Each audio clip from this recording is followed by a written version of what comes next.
Recording શરૂ કર્યું ને શીતલભાઈ? હા, શરૂ કર્યો. હાજી હાજી, સારું. બાકીના મિત્રો પોતાનું માઇક મ્યુટ કરી દે.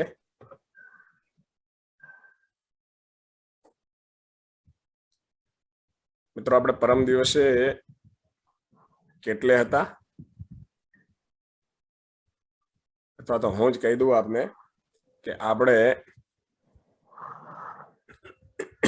સુખી થવાના અર્થમાં જેની સાથે જીવી રહ્યા છીએ, માનવ અને માનવેતર સંસાર, એને માનવ માનવેતર સંસાર અને આ સંપૂર્ણ જેમાં છે સ્પેસ, અને એને સમજવાની દિશામાં આગળ આપણે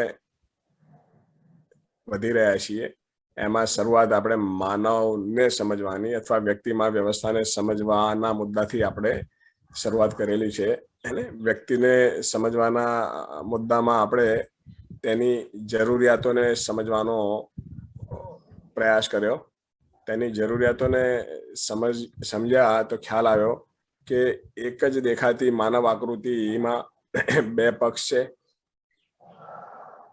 એક તન પક્ષ, એક મન પક્ષ, એક જડ પક્ષ, એક ચૈતન્ય પક્ષ, એક શારીરિક પક્ષ, એક માનસિક પક્ષ. બંને પક્ષની પોતપોતાની આવશ્યકતાઓ છે. બંને પક્ષની પોતપોતાની આવશ્યકતાઓના પોતપોતાના સ્વરૂપ છે, અને બંને પક્ષની આવશ્યકતાઓની પૂર્તિના અર્થમાં બંનેના પોતપોતાના સ્ત્રોત છે. અલગ છે બંને પ્રકારની આવશ્યકતાઓનો અલગ અલગ પ્રભાવ છે. જેમ કે ભૌતિક આવશ્યકતાઓ ક્ષણિક છે, અને માનસિક આવશ્યકતાઓ નિરંતર છે. બીજું કે આપણે એટલી ચર્ચા દરમિયાન કદાચ આ મુદ્દા ઉપર વાત નથી થઈ કે બંને પક્ષની આવશ્યકતાઓની પોતપોતાની વિશેષતા એ છે કે ભૌતિક પક્ષની આવશ્યકતા જો જરૂર કરતા વધુ લેવાઈ જાય તો શરીરમાં તકલીફ ઊભી થાય છે, અને એ સમસ્યાનું કારણ બને છે. ભૌતિક આવશ્યકતાઓનું વધી જવું સમસ્યાનું કારણ છે, જ્યારે માનસિક આવશ્યકતાઓનું ઘટી જવું એ જ સમસ્યાનું કારણ છે.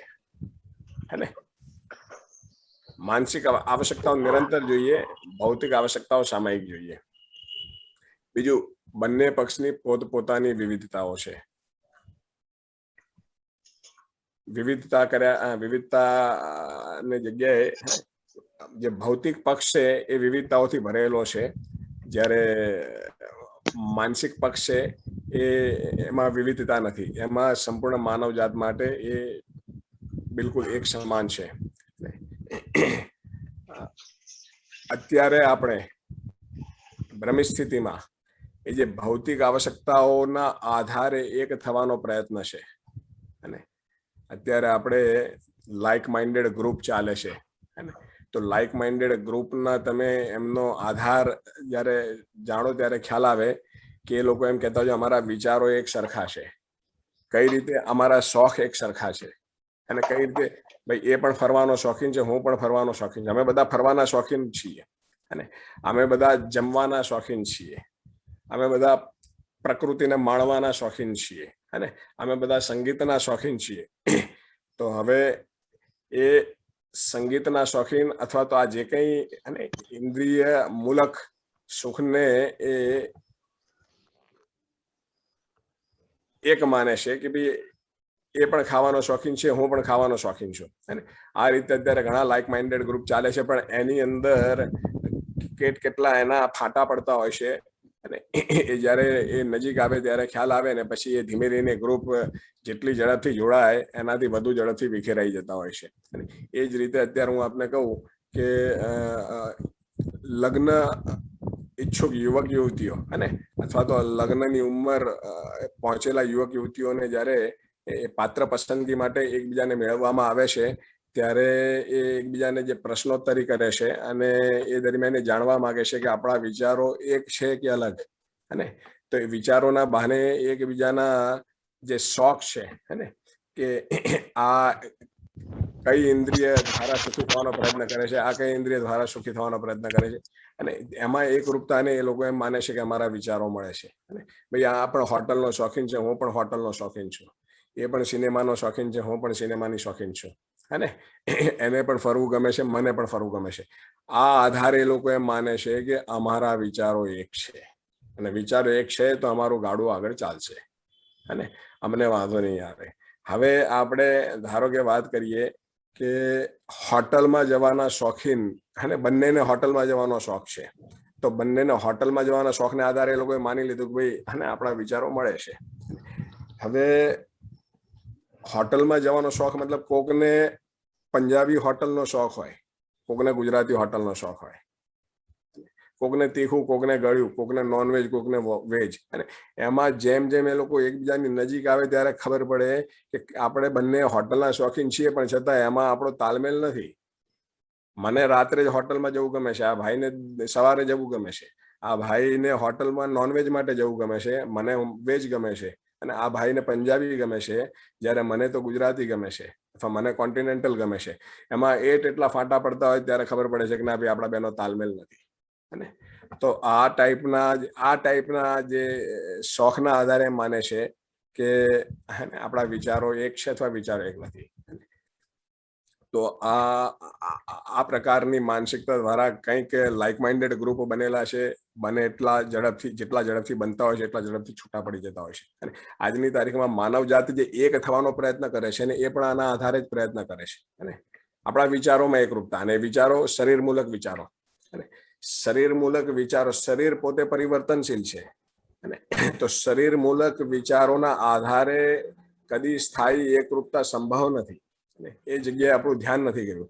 અને જ્યાં આગળ બિલકુલ એક સમાનતા છે સંપૂર્ણ માનવજાત માટે, અને મનની આવશ્યકતાઓ, સંબંધપૂર્વક જીવવું, સંવાદિતાપૂર્વક જીવવું, અને સન્માનપૂર્વક જીવવું, અને ત્યાં આગળ માનવજાત એક થઈ શકે એમ છે, અને એ બિલકુલ સ્થાયી વસ્તુ છે. ત્યાં આગળ માનવનું ધ્યાન ગયું નથી, અને માટે માનવ જ્યાં આગળ એક થવું બિલકુલ સંભવ છે અને સહેલું છે, સરળ છે, એના આધારે પ્રયત્ન કરતી નથી. આ એક મુદ્દો આપણે સમજવા જેવો છે. તો મૂળ વસ્તુ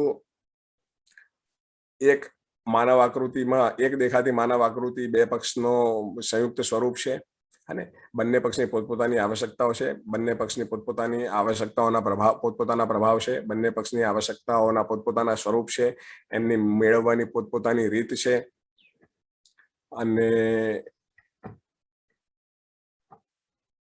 એક પક્ષ વિવિધતાથી ભરેલો છે, અને એક પક્ષમાં બિલકુલ સ્થાયિત્વ છે. જે ભૌતિક પક્ષ છે એને આપણે સગવડ નામ આપ્યું છે. જે માનસિક પક્ષ છે, માનસિક પક્ષની જરૂરિયાતો, એને આપણે સુખ નામ આપ્યું છે.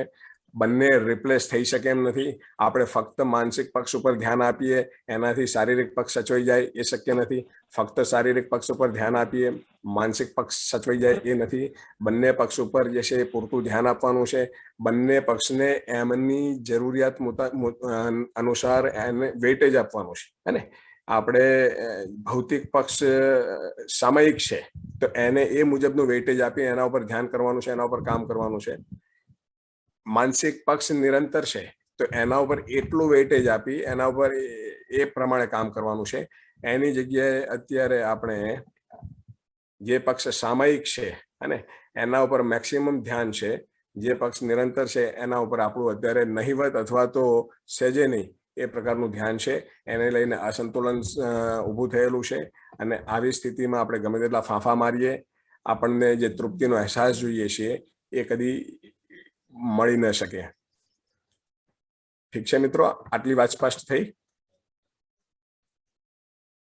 આમાં કોઈ ઉમેરવા જેવું લાગતું હોય તો કોઈ મિત્રને કઈ કહેવું છે આ બાબતે અત્યાર સુધીની ચર્ચામાં?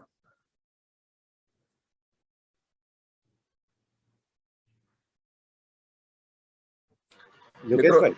હાજી વિશાલભાઈ.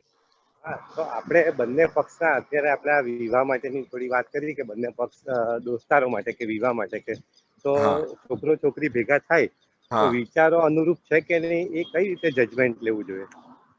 વિચારો અનુરૂપ એટલે જે સ્થાયી આધાર છે ને એને પકડવો પડે. આ જે શરીર મૂલક જે કઈ વિચારો છે, શરીર મૂલક જે કઈ અંદર શોખ છે, હે ને, એમાં સ્થાયિત્વ નથી. એ તો ઉંમર અનુસાર, ઋતુ અનુસાર, સ્થળ અનુસાર, મૂળ અનુસાર એ બદલાતું રહેશે. હે તો અત્યારે આ મૂળ છે તો બંને વખતે એના ઉપર વાત કરે, સમય જતા જશે, બંનેની ઉંમર બી બદલાવાની છે, સમય, સંજોગ, ઋતુ, સ્થળ બધું બદલાઈ શકે છે. તે પ્રમાણે એમાં ફેરફાર આવી શકે છે. હે ને, તો જે સ્થાયી વસ્તુ છે એને સંબંધ પૂર્વક જીવવાની વાત, સંવાદિતા પૂર્વક જીવવાની વાત, જે તે પરિસ્થિતિમાં હળી મળીને જીવવાની વાત, વસ્તુ કરતા વ્યક્તિ પ્રધાન છે અને એ અર્થમાં સાધન કરતા માણસ મહત્વનો છે. અને એ બંનેની ચર્ચામાં જયારે નીકળે ને કે અમારા ફેમિલીમાં પણ અને અમારે બધા હળી મળીને રહીએ છીએ, અમારે ત્યાં અને અમારું કુટુંબ છે, આટલા વ્યક્તિનું કુટુંબ છે અને અમારા કુટુંબમાં ખૂબ એકરૂપતા છે અને બધા ખૂબ જે છે એક સૂત્રતાથી જોડાયેલા છે અને કોઈ પ્રકારનો કોઈ મનમુટાવ નથી અને કોઈ ખેંચમતાણ નથી. અને તો ખ્યાલ આવે કે આ વ્યક્તિ સંબંધ પ્રધાન માનસિકતા ધરાવે છે. અને કોઈ પણ પરિસ્થિતિમાં એ સંબંધને મહત્વ આપી અને આ સંબંધને ટકાવવાનો પ્રયત્ન કરશે. જ્યારે બીજી કોઈ એક વ્યક્તિની વાતચીતમાં તમે જુઓ તો એ કહેશે કે મારી પાસે, હું આટલું ભણેલો છું, હે ને, અને અમારે ત્યાં આટલી ગાડી છે, મારો આ બંગલો આવડો મોટો છે, આટલા ચોરસ વારનો બંગલો છે, મારા ફાધરની આ આવક છે, મારી પાસે આટલા મોબાઈલ છે અને ભવિષ્યમાં મારે, હે ને, મારા સગા સંબંધી યુએસએ છે અથવા તો આમ છે તો હું ત્યાં જવાનો છું, અત્યારે અમારી ટોટલ પ્રોપર્ટી આટલી છે, તો આ જે રીતે અમે લોકો આગળ વધી રહ્યા છીએ તો આવનારા થોડા સમયમાં અમારી પ્રોપર્ટી આટલી થઈ જશે, ભવિષ્યમાં મારી ઈચ્છા છે કે મારે પ્લેન પણ વસાવવું છે. અને આ જે કઈ વાતચીત છે, વસ્તુ ઉપર જે ફોકસ છે, અને એ સમજો કે એ અસ્થાયી આધાર છે. એ આધારે પાત્રને પસંદ કર્યું. અને હું અત્યારે, મારી હાઈટ આટલી છે, મારી બોડી આવી છે, હે, મારું રૂપ આવું છે, રૂપ, બલ, ધન, પદ આધારિત વ્યક્તિ પોતાને પ્રસ્તુત કરતો હોય તો આપણે સમજી જવું પડે કે આમાં આપણો મેળ નહીં પડે, કારણ કે આ પરિવર્તનશીલ વસ્તુ છે. અને પણ જ્યારે સંબંધને મહત્વ આપીને અને હળી મળીને જીવવાને મહત્વ આપીને એકબીજાની લાગણીઓને સાચવીને, હે ને, એક, હા, ભરતભાઈ નો વિડીયો ચાલુ છે. હા હા હા યોગેશભાઈ, હા, આ વિશાલ. વાત આપની સાચી છે. સંબંધોને સ્વીકારીને પણ એવું પણ જોવામાં આવે છે કે નથી કે કોઈ સામેવાળું પાત્ર સંબંધોને રિફ્યુઝ કરતું હોય, પણ હા, એ નવા સંબંધો બને મેરેજ પછી એને સ્વીકારી નથી શકતું. એને ત્યાં એના મમ્મી પપ્પા હોય, માની લો કે હા, બ્રધર હોય, તો એ બધાને આપણે ત્યાં બી ઘણા બધાને સ્વીકારતા હોય છે, પણ ઘણા બધા મહત્વના સંબંધોને સ્વીકારી નથી શકતા. તો એ બધા પ્રોબ્લેમ્સ આવે છે, એવું મારું એનાલિસિસ છે. એટલે ના, તમે જે કહો છો તો બરાબર છે. જ્યાં સુધી, હે, આપણે જીવ ચેતનામાં છીએ ત્યાં સુધી આ રીતનો તો ફરક પડવાનો થોડું જે છે ને, મારા તારા આધારિત, અને આપણે ચોક્કસ આધારે પોતાના અને પારકાને ઓળખીશું. જેમ કે મારી જ્ઞાતિનો છે, મારા સમાજનો છે, અને અથવા તો મારા પ્રદેશનો છે, હું જે ભાષા બોલું છું એ ભાષા બોલે છે. તો આવા જે અસ્થાયી આધારો હોય છે, પણ સમજ પછી આપણને એની સાથેની વાતચીતમાં ખ્યાલ આવે કે આ જે સંબંધની વાત કરે છે એ સંબંધમાં એ માણસના સાથે સંબંધની વાત છે કે એ ચોક્કસ ભાઈ આ જ્ઞાતિ સાથે અમારું એ છે, હે ને, અમારે મારા કાકાનો દીકરો, મારા મામાનો દીકરો, મતલબ એનો બી આધાર ખબર પડે કે આ જે છે હજી બી એની દ્રષ્ટિ વિસ્તૃત, કેટલી વિસ્તૃત થયેલી છે, કેટલી સંકુચિત છે. અને એ જેને પોતિકા ગણે છે, જેને પારકા ગણે છે, જેને સંબંધી ગણે છે, એ કેટલાને સંબંધી ગણે છે, એની સાથેની વાતચીતમાં ખ્યાલ આવે. તો એના આધારે આપણને ખ્યાલ આવે કે આ વ્યક્તિ, એને સંબંધમાં જીવવાની વાત છે, પણ મોહમૂલક સંબંધોની વાત છે, મૂલ્યમૂલક સંબંધોની વાત નથી. પણ કમસે કમ જે કહેવાય કે વસ્તુથી ઉપર ઉઠેલો છે, 5 જ્ઞાનેન્દ્રિયોના સુખથી ઉપર ઉઠેલો છે અને મોહમૂલક સંબંધમાં અટકેલો છે. તો મોહમૂલક સંબંધમાં સમજ દ્વારા એને મોહમૂલકમાંથી મૂલ્યમૂલક સંબંધમાં કઈ રીતે લઈ જવું. ધારો કે આપણને એમ લાગે કે લઈ જઈ શકાય એમ છે તો ઠીક છે, નહીં તો આપણે વિચારીએ કે ના ભાઈ, અત્યારે હજી હું બીજા પાત્રને જોઉં, કદાચ જે છે આનાથી ઉપરની સ્થિતિમાં હોઈ શકે, મૂલ્યમૂલક સંબંધોમાં જીવવાની માનસિકતા ધરાવતો હોય, એની સાથે સહેલું પડે. જયારે પાત્ર પસંદગીની વાત છે ત્યારની વાત કરું છું. યોગેશભાઈ, હા, આપની વાતમાં બીજી 2 વાત હું એડ કરું તો હા, એને આવા સવાલો બી પૂછી શકાય કે વોટ ઇઝ પર્પસ મેરેજ, તમે શા બિલકુલ. માટે કરવા માંગો છો, બીજું બિલકુલ તમારા લાઈફનું લક્ષ્ય શું છે. કેમ કે આ બંને વસ્તુ એવી છે કે એ ઝડપથી બદલાશે નહીં. એનું જે બિલકુલ લક્ષ્ય છે એ લગભગ એની આખી લાઈફ પૂરતું એ રહેશે જ. અને મેરેજ માટેનો પર્પઝ શું છે તો પણ એનાથી બી એના ઘણા બધા વિચારો તમે કીધું બિલકુલ મૂલક એ બિલકુલ બધું જાણી બિલકુલ શકાય. બિલકુલ. મેરેજ પાછળના લક્ષ્ય હોય છે, પણ એ લક્ષ્ય જે છે ને સમજ આધારિત કે ભ્રમ આધારિત, એ બેને પકડવા પડે. હે ને? બાકી મેરેજ માટેનું લક્ષ્ય નથી હોતું એવું નહીં. હે ને? માણસ મેરેજ કરતો હોય છે એનું કંઈક લક્ષ્ય હોય છે કે ભાઈ આ મેરેજ કરીને હું આ પ્રમાણે કરીશ, પણ એ લક્ષ્યને ઓળખવું પડે કે આ ભ્રમ મૂલક છે કે સમજ મૂલક છે. તો એના માટે આપણી પાસે બી સમજ જોઈએ. તો એ આધારે જોડાયા હોઈએ તો સમજો કે મેરેજ આપણા સરસ રીતે સ્મૂથલી ચાલે. હે ને? જે પ્રયોજનના અર્થમાં છે. મેરેજનું પોતાનું એક પ્રયોજન છે. જ્યારે આપણે પરિવારની ચર્ચા કરીશું પરિવાર મુદ્દા ઉપર, ત્યારે આપણે અને લગ્નનું શું પ્રયોજન છે અને એના ઉપર આપણે વાત કરીશું. પણ આ તો અત્યારે જે આ વાત નીકળી ને આપણે કે અત્યારે બિલકુલ અસ્થાયી મુદ્દાઓના આધારે આપણે માનીએ છીએ કે આપણા વિચારો મળે છે કે આપણા વિચારો નથી મળતા. હે ને? અત્યારે આપણે જે વિચારોને મેળવવાની વાત કરીએ છીએ અથવા તો લાઇક માઇન્ડેડ ની વાત કરીએ છીએ, લાઇક માઇન્ડેડનેસ આપણે આને ગણીએ છીએ શોખ મળવા અને શોખ ન મળવા. અને શોખ મળે તો એ બે કોડીના છે, ન મળે તો એ બે કોડીના છે, કોઈ મતલબ નથી. અને આ બધા જે છે એ બિલકુલ પરિવર્તનશીલ વસ્તુ છે. અને એના આધારે તમે કદી કોઈ સ્થાયી જિંદગી ન જીવી શકાય. વિશાલભાઈ, હે ને? સમીરભાઈ કઈ કહેવા માંગે છે? એકદમ સાચી વાત છે. પરિવર્તનશીલ એ જ મેઇન મુદ્દો છે કે શોખીન ઓળખવા પડે આજે છે ને કાલે નથી. બરાબર છે. હા જી, એક્ઝેક્ટલી. હે ને? તો જયારે લગ્નના કેસમાં તો પાત્ર એને ઓળખવું જ પડે કે ભાઈ આપણે સ્થાયી આધાર પાત્ર પાસે ફિક્સ હોય ને કે ભાઈ આ સ્થાયી આધાર છે. અને તો સંબંધ સ્થાયી આધાર છે. મેરેજનું પ્રયોજન સ્થાયી આધાર છે. અને કયું પ્રયોજનના અર્થમાં, પ્રયોજનના અર્થમાં લગ્ન છે. હળીમળીને જે વ્યક્તિની વાતચીતમાં હળીમળીને જીવવાની વાત આવતી હોય તો સમજો કે ત્યાં આગળ એની સાથે તમારો મેળ પડી જશે. અને કારણ કે એનું મૂળ ફોકસ હળીમળીને જીવવાનું છે. કોઈ એક વ્યક્તિનું મૂળ ફોકસ વસ્તુ છે અને એની વાતચીતમાં એ ફક્ત વસ્તુઓ જ બતાવતો હોય અને સામેવાળા પાસે શું વસ્તુ છે એ જ જોતો હોય. અમારી પાસે આટલા તોલા સોનું પડ્યું છે અને અમારા આટલા પ્લોટ પડ્યા છે. તો આના ઉપરથી ખ્યાલ આવે કે આ વ્યક્તિ એ કયા સ્તર ઉપર છે. અને તો એની સાથે આપણું કેટલું નભશે. અને આપણા વિચારો હું કોને સુખ માનીને અથવા તો લગ્નને કયા પ્રયોજનથી જોઈ રહી છું, અને સામેવાળો વ્યક્તિ કયા પ્રયોજનથી જોઈ રહ્યો છે, અને એના આધારે આપણે એની સાથે આગળ વધવું કે ન વધવું એ નક્કી કરી શકીએ. હે ને? ઠીક છે. આ લગ્ન સંબંધી વાત છે. અધરવાઇઝ સામાન્ય સંબંધોમાં તો ઉપયોગિતા પૂર્વક જોડાવાની વાત છે. એક સેન્ટેન્સમાં ખાલી છેલ્લું બોલી દઉં. હા હા યોગેશભાઈ, કે એ ટૂંકમાં આપણી સાથે જોડાવા ના માંગતો હોય અને આપણા ગાડી બંગલા કે ફર્નિચર કે પૈસા કે કોઈ વસ્તુ સાથે જોડાવા માંગતો હોય તે ધ્યાન રાખવાનું. એમ બિલકુલ આપણને ખ્યાલ આવે, એની વાતચીતમાંથી ખ્યાલ આવે. વ્યક્તિની વાતચીત, વ્યક્તિના ઘરે જઈએ તો પણ ખ્યાલ આવે. એમનો જે આપણે વાતચીત જોઈએ એમાં ખ્યાલ આવે કે આ લોકો સંબંધ પ્રધાન જીવી રહ્યા છે કે વસ્તુ પ્રધાન જીવી રહ્યા છે. અને તો એ સમજુ માણસને ખ્યાલ આવી જાય કે આમના જે જીવનમાં વસ્તુનું મહત્વ વધુ છે, વ્યક્તિનું મહત્વ ઓછું છે. અને તો અહીંયા આપણું સુખ શાંતિપૂર્વક જીવાશે નહીં. અને અહીંયા સગવડ મળશે, સુખ નહીં મળે. ઠીક છે વિશાલભાઈ, હે ને? વિચાર કરજો આના ઉપર. સમીરભાઈ, આપ કઈ કહેવા માંગો છો? નમસ્કાર યોગેશભાઈ, મારી કોઈક તમે જે ઉદાહરણ આપ્યું એના રિલેવન્ટ કોઈક પ્રશ્ન મને ઉઠ્યા કરતો તો એના સમજણ સ્પષ્ટીકરણ માટે હું પૂછું છું અહીંયા કે તમે કીધું કે ભાઈ એક સમાન વિચારધારા પણ પછી નિકટ આવ્યા પછીની અલગ પરિસ્થિતિ. હવે એમાં ધારો કે હું મુસ્લિમ ધર્મનું ઉદાહરણ લઉં તો કે ભાઈ એમનું મક્કા મદીના કે અલ્લાહની સમજ એક જ હશે, પણ પછી એમાં શિયા અને સુન્ની ને પેલા દાઉદી વોરા અને કંઈક અલગ નીકળ્યું.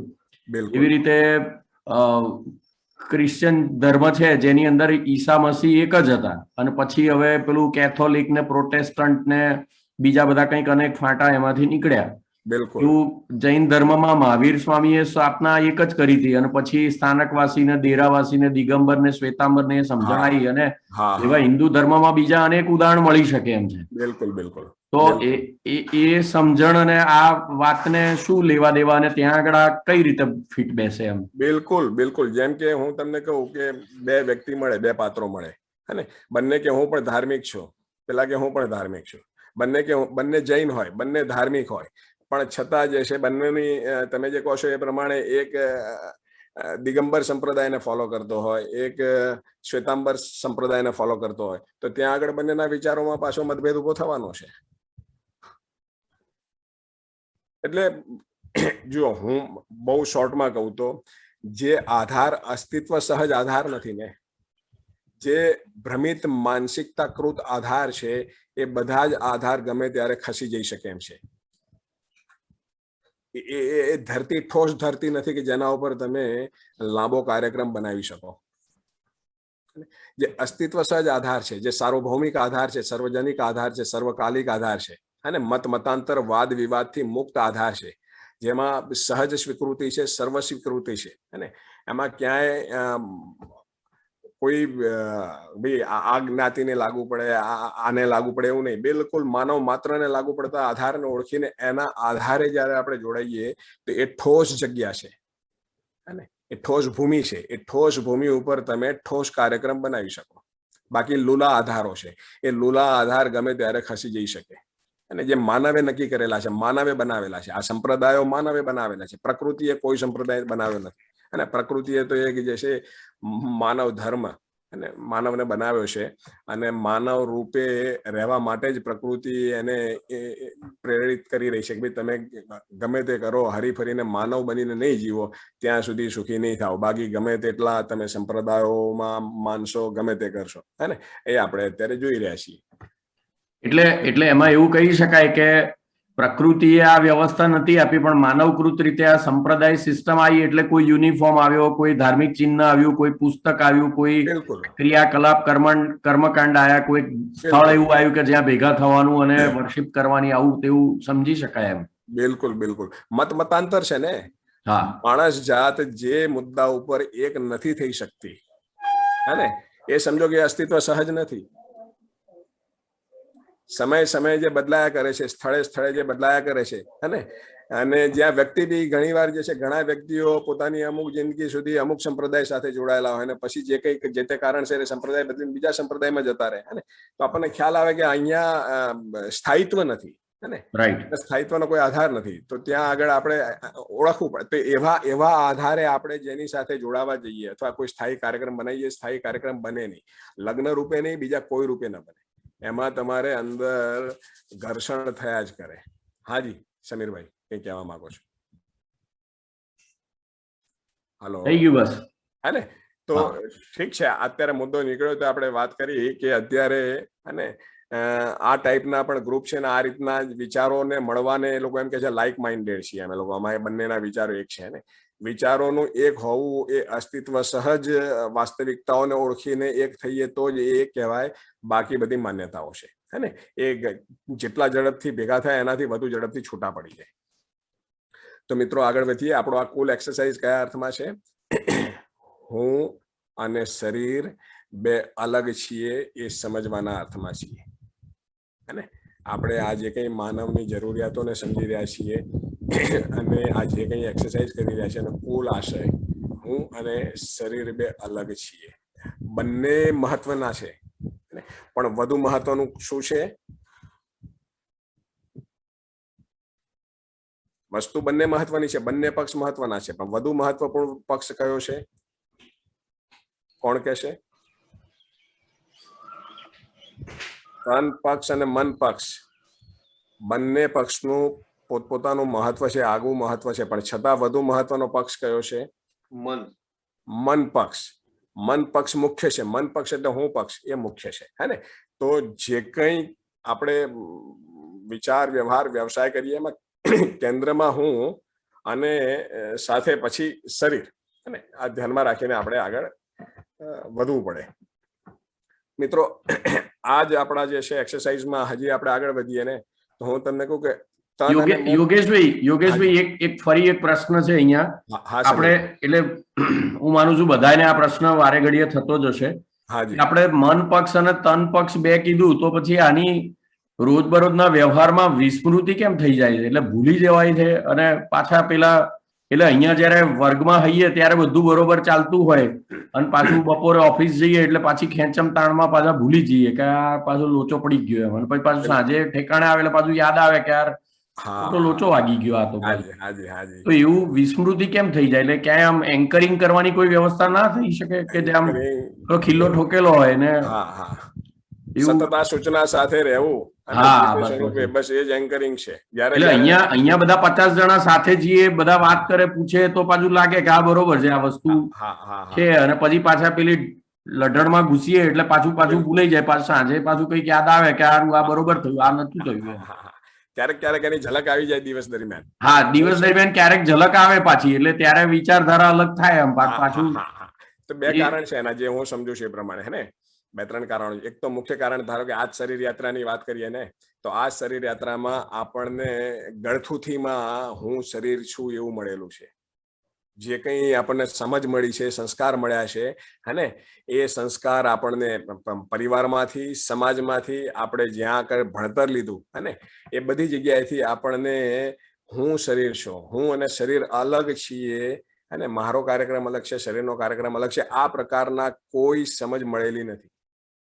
એટલે આપણી અંદર વણાઈ ગયું છે. હું શરીર છું એ પ્રમાણે જીવવું આપણા વિચારોમાં વણાઈ ગયું છે, હે ને. એટલે આ તો અત્યારે આપણે એક તર્ક આધારિત હું આપને આ વાત પહોંચાડવાનો પ્રયત્ન કરી રહ્યો છું, હે ને. અને અત્યારે તમારા સુધી જે પહોંચી રહ્યું છે, સૂચના જ પહોંચી રહી છે. અને એવું નથી કે તમે આ મારી આ સૂચના સાથે સંમત થાવશો એટલે વાતને સમજી લીધી. સંમત થવું અને સમજવું, બેમાં આસમાન જમીનનો અંતર છે. કોઈ વાત સાથે સંમત થયા એનો અર્થ એવો નથી કે વાત સમજાઈ ગઈ, હે ને. વાત અત્યારે સહજ સ્વીકૃત થાય છે, પણ હવે જે વાત સહજ સ્વીકૃત થાય છે એને જીવવી પડે, હે ને. એને પૂરી તીવ્રતાથી જીવતા જીવતા જીવતા જીવતા જે અનુભૂતિ થાય, અને એ ધીમે રહીને વિચારોમાં સ્થાપિત થતી જાય, અને એમ કરતા કરતા પછી આપણી માનસિકતા એ પ્રકારની બને. તો અત્યારે એક તો મેં કીધું એ પ્રમાણે આપણને જન્મથી સંસ્કાર આ ટાઈપના મળ્યા છે, હે ને, જેને સંસ્કાર કહો કે જે કંઈ કહો, નામ આપણે, હે ને. કારણ કે આશય તો શુભ જ હતો. જ્યારે મા બાપ આપણને ઉછેરતા હતા ત્યારે જે આશયથી ઉછેરતા હતા, આશયમાં કોઈ ખોટ નહોતી, પણ મૂળ વસ્તુ એમની પાસે બી આ જ સૂચના હતી. જ્યાં ભણવા ગયા, સમાજમાં જ્યાં હર્યા ફર્યા, ત્યાંથી આપણને વાતાવરણ જ એ છે. અત્યારે જે વ્યક્તિ બિલકુલ હોશપૂર્વક, અને આને હું શરીર નથી, હું જીવન છું, મૂળ કાર્યક્રમ મારો છે, શરીર મારું સાધન છે, મારી જાગૃતિના અર્થમાં, મારા નિરંતર સુખપૂર્વક જીવવાના અર્થમાં મારે શરીરનો સદુપયોગ કરવાનો છે, અને આ પ્રકારનું વાતાવરણ જ નથી. એટલે જેની પાસે આ સૂચના હોય, ભરપૂર સૂચના હોય, પાકી સૂચના હોય, છતાં આ સૂચના સાથે સતત બનેલા રહેવું, અને એ અત્યારે બિલકુલ પેલું વેણ હોય ને, ધસમસતું વેણ, ભ્રમનું વેણ, એ ભ્રમિત વેણની સામે આપણે જજુમવાની વાત છે. પણ એકવાર ધીમે ધીમે ધીમે કરતા જ્યારે, અને એ સ્વયંના જીવવામાં આવી ગયો, પછી આ બિલકુલ જે છે એમાં જજુમવાની વાત નથી. તમે તમારી જગ્યાએ સ્થિર થશો. તમારો એક એક વિચાર, વ્યવહાર ને વ્યવસાય આ સમજને આધીન હશે. એનું નામ જ હોશ છે, જેને હોશ કહીએ છીએ, હોશપૂર્વક જીવવું. તો આનું નામ હોશપૂર્વક જીવવું છે. અને જે મોમેન્ટે, જે ક્ષણે આપણે પોતાને શરીર માનીને જીવવાનું શરૂ કર્યું, એ બેહોશી છે. તો શક્ય એટલો વધુ પ્રયાસ આ સૂચના સાથે રહેવાનો કરીએ તો ધીમે ધીમે હોશમાં આવતા જઈએ, અને હોશપૂર્વક લીધેલું કોઈ પગલું ક્યારે પણ તમને તમારી અપેક્ષા ઠગારી ના નીવડે, હે ને. બાકી બેહોશીમાં તો તમે કોઈ પણ પગલું લો, સરવાળે એ ખોટી દિશામાં લઈ જાય. હાજી પોષકભાઈ. હા, એટલે મને નમસ્કાર ભૈયા. નમસ્કાર. મને કહેવાનું એવું મન થયું કે ભાઈએ બહુ જ સરસ વાત કરી. તો આપણે સોમ ભૈયા ઘણી વાર કહેતા હોય છે કે શિબિરોથી શું થશે, એક વાતાવરણ બનશે. કારણ કે ઓવરઓલ જે કન્ડિશનિંગ છે સંસ્કૃતિનું, એ મોટા ભાગે તમે જેમ કીધું એમ શરીર મૂલક છે. એટલે તમે લઘુમતીમાં હોવ છો, આપણે જયારે સોસાયટીમાં જઈએ ત્યારે પેલા લોકો પ્રભાવી હોય છે, એટલે આપણું ડાઉનલોડિંગ મન તરફ નથી થતું, શરીર તરફ થાય છે તરત જ. એટલે આપણે જે લિસનિંગ કહીએ છીએ, તો કન્ડિશનિંગ પ્રેક્ટિસ આપણે જેમ સાયકલ ચલાવતા હોઈએ છીએ, તો ગાડી ચલાવતા હોઈએ, ઇનિશિયલ ફેઝમાં આપણે એકદમ અટેન્શનથી ગાડી ચલાવીએ. તો આપણે જે કીધું એમ પ્રેક્ટિસ, મહાવરો, આપણી શિબિરો, અધ્યયન બિંદુ, જેટલું પ્રેક્ટિસ થતી જશે એમ. પહેલા તો હું બી માનવા તૈયાર નતો કે આ તો કેવી વાતો કરે, થોડું શરીરને અલગ છે, આવું થોડું હોય. પણ હવે એક લેવલની સમજણ થી આગળ આગળ ચાલી રહ્યા છે. એમ આ બિલકુલ 50 જણા ભેગા થયા, 500 થશે, 5000 થશે. બિલકુલ એ લોકોની કન્ડિશનિંગ બહુમતીમાં હશે એટલે પેલા નેચરલી ડાઉનલોડિંગ બિલકુલ બિલકુલ જીવન આધારિત થશે એવું મારું માનવું. બિલકુલ પહેલો કાર્યક્રમ તો સ્વયંને સ્થિર કરવાનો છે, હે ને? અને સ્વયંના સ્થિર થયા પછી ધીમે રહીને બીજા લોકો સુધી આ વાત પહોંચાડવાની છે કે જો આ વાત આવી છે, હે ને? બીજું સમીરભાઈ, આપણે જે વાત થઈ ને એમાં એક તો વર્તમાન શરીર યાત્રાનો આપણો જે દેહાધ્યાસ ખરો, હે ને, પોતાને શરીર માનીને જીવવાનો છે. એ સિવાય અગાઉની શરીર યાત્રાઓ બી આપણે, હે ને, જ્યાં સુધી આપણી પાસે જાગૃતિની સૂચના નથી, અત્યારે આપણી સમજની સ્થિતિ એ બતાવે છે કે અગાઉની શરીર યાત્રાઓ દરમિયાન આપણો સમજનો નિચોડ આ જ છે, હું શરીર છું. તો ફક્ત આ જે આપણે આ શરીર યાત્રાનો જે સમય છે એ નહીં, એના પહેલાની અગણિત શરીર યાત્રાઓ પોતાને શરીર માનીને જીવ્યા છીએ. તો એ આપણી અંદર ઘર કરી ગયું છે, આપણા જીવનની અંદર, માનસિકતામાં, હે ને? અને હવે આ સૂચના આવી છે તો આ સૂચના આપણને તાર્કિક રીતે ઠીક લાગે છે, હે ને? તો અત્યારે તો આપણે આને ખાલી તર્ક આધારિત ચકાસી રહ્યા છીએ અને તર્ક આધારે આપણને એમ લાગે છે કે નહીં, વાત કંઈક જે છે એ ધ્યાન આપવા લાયક છે, હે ને? એ સ્ટેજ ઉપર જ છીએ અત્યારે. આ જે કંઈ હું વાત તમને પહોંચાડી રહ્યો છું, તમે સંમત થઈ રહ્યા છો એનો અર્થ કે સમજી રહ્યા છો એવું નથી. તમે સંમત થઈ રહ્યા છો. સંમત થવું અને સમજવું વચ્ચે બહુ લાંબી પ્રક્રિયા છે. તો અને આ જ સાધના છે જેને અત્યારે છેલ્લા 1 વર્ષ દરમિયાન તો લગભગ 14 મહિનામાં અનેક વખત અનુભવવા મળ્યું કે કોઈનું દેહાવસાન થાય, ધારો કે ભાઈ શરીરમાંથી આત્મા છોડીને જતો રહે એટલે સમીરભાઈ પંડ્યાનું બોડી લઈ ગયા, એમ સમીરભાઈ પંડ્યાનું બોડી. હવે ત્યારે પાછું ઝબકારો થાય કે હા ભાઈ આ આત્મા અલગ છે અને સમીરભાઈ પંડ્યાનું બોડી અલગ છે. બિલકુલ બિલકુલ બિલકુલ આપણી બોલચાલમાં આવું જ છે કે આ ગયા, હે ને, આ ભાઈ ગયા. પણ રૂટીનમાં જે છે આપણને ખ્યાલ નથી, ને? રૂટીનમાં તો આપણે એ ભાઈને શરીર રૂપે જ જોતા હતા.